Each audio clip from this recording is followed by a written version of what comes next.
Hello and welcome to another edition of This Week in Don's Athletics. I'm your host, Pat Olson.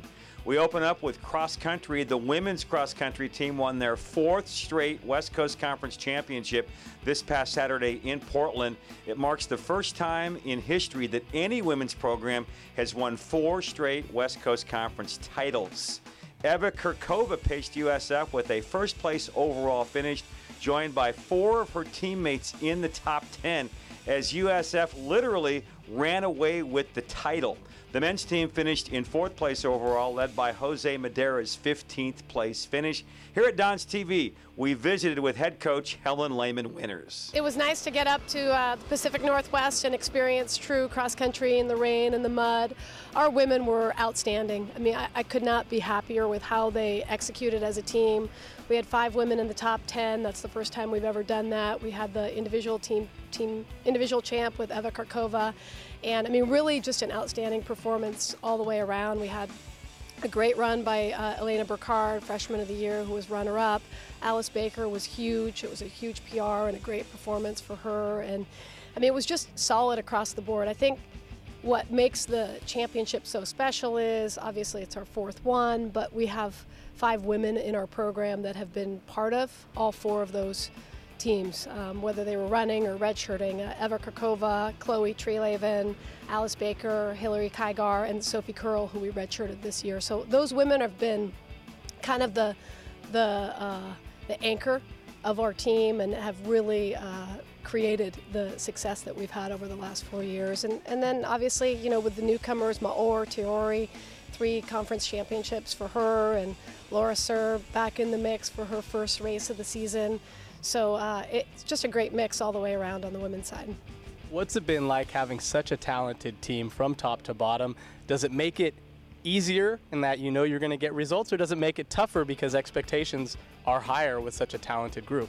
I mean, our expectations are higher every year. I mean, and the conference is more competitive. So the win this year was special because the conference has gotten better. Portland had an outstanding run for the runner-up spot, and obviously for us, I mean, our expectations get higher every year as we get better, and we want to be the best we can be at the highest level. So the highest level this last weekend was the conference championships, and the highest level in 2 weeks will be the NCAA regionals, and obviously we want to have the opportunity to perform at the highest level, the biggest stage at the national championships. And talk a little bit about it, Coach. Ava's fantastic performance. You said there was something there beyond the numbers, and what is that extra element that she brings to each race? I mean, as I said when we were talking off camera, we felt like there was 4 or 5 women that were capable of winning that individual championships. But Eva's just a winner. I mean, she competes hard, she brings it, and if she's going to be in a position where she has an opportunity to win a race and there's 100 meters left, I have utmost confidence that she'll give it her all and see what happens. And that's what she did in that race. And for her to come back and win the individual title after redshirting last year was a great accomplishment for her and for our team. Fantastic. Well, Coach, thank you very much. Congratulations to yourself, to the program, to all the runners. Another fantastic win and a victory. Is there anything else you'd like to wrap up as we close out the cross-country season? We're just looking forward to getting back up to the Pacific Northwest on November 9th to compete at the NCAA West Region meet. The women's soccer team had a historic night this past Friday against 17th-ranked Santa Clara. The Dons played the Broncos to a 2-2 tie here on senior night.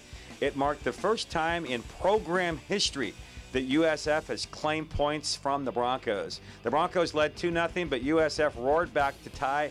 Freshman Sydney Telson scored the game equalizer. And another great game at goalie for Megan Connor, as her, along with a stellar defense, kept that game even at 2-2. Post-match, we had a chance to visit with both Telson and Connor. First collegiate goal, a big-time goal. Yeah. Talk about it.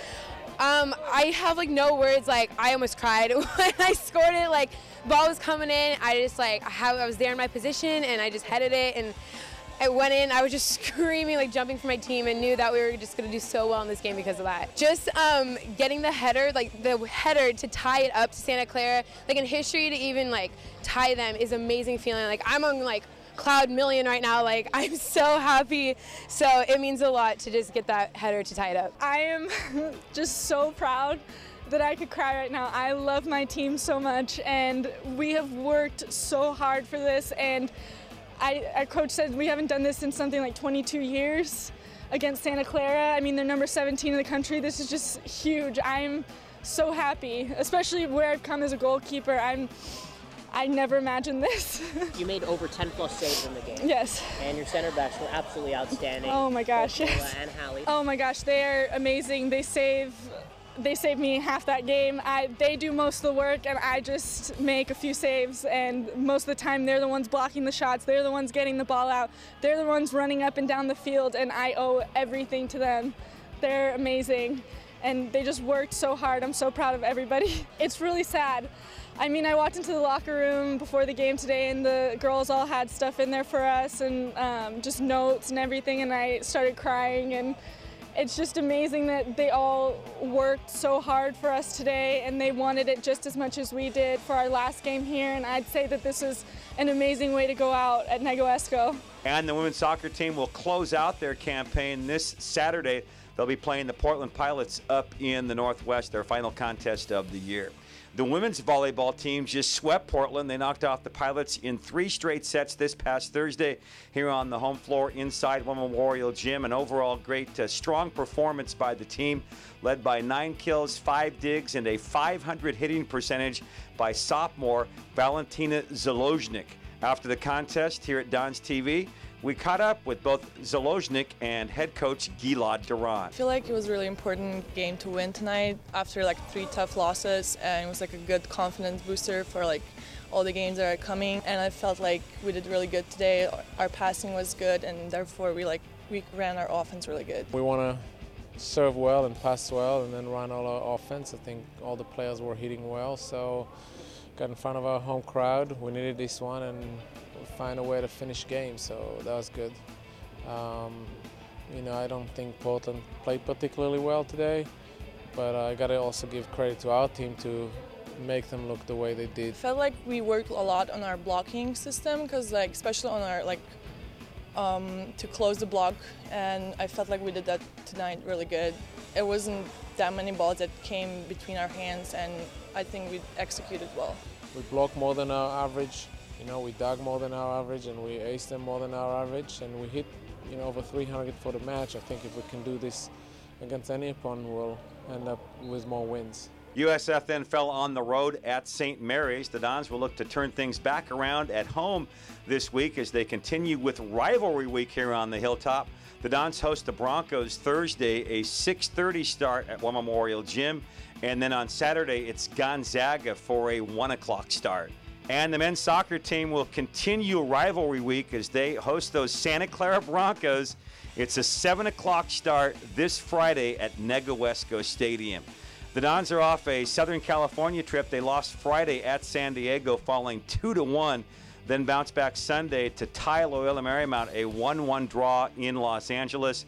Dons TV caught up with Mauricio Diaz de Leon, and he talked about the weekend games. You're here versus Santa Clara, rivalry week, and then you go up to St. Mary's playing another really solid team.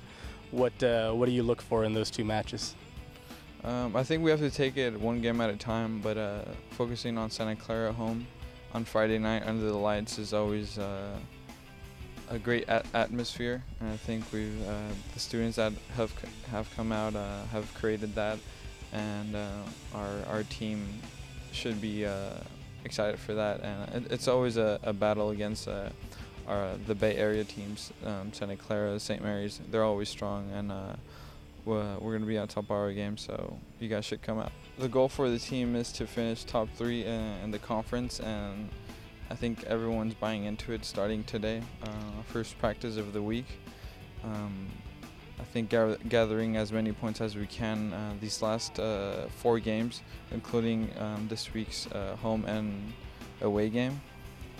So I think finishing off strong would be the best for our team. And the men's basketball team opened up their exhibition season with a convincing 93-77 win over the crosstown San Francisco State Gators.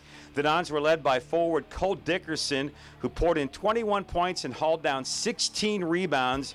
Newcomer Deanne Parker added 20 points, and a solid game for point guard Cody Doolin, as he scored 12 points, dished out 9 assists, and only had 1 turnover. And the women's basketball team will start their exhibition season this Friday, a 7 o'clock start against Missouri Southern State University. That'll do it for another edition of This Week in Dons Athletics. Be sure and join us each and every Wednesday for a new episode right here on USFDons.com. I'm your host, Pat Olson. Thanks for watching, and as always, go Dons!